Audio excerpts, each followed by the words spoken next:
சிவா இயக்கத்தில் சூர்யா நடிப்பில் வெளியான கங்குவா திரைப்படம் 3 நாட்களில் 100 கோடி ரூபாய் வசூலை தாண்டியதாக படக்குழு அறிவித்துள்ளது. படம் வெளியான நாள் முதல் ரசிகர்கள் விமர்சகர்களிடம் கடுமையான விமர்சனங்களை பெற்று வருகிறது.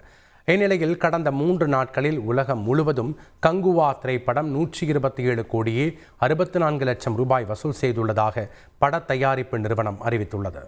கங்குவா திரைப்படம் கடுமையான விமர்சனங்களை எதிர்கொண்டு வரும் நிலையில் விமர்சனங்களுக்கு தமிழ் திரைப்பட தயாரிப்பாளர் சங்க செயலாளர் கதிரேசன் கடும் கண்டனம் தெரிவித்துள்ளார். அதில் கங்குவா அனைவரும் பார்க்க வேண்டிய ஒரு காவிய கற்பனை படம்.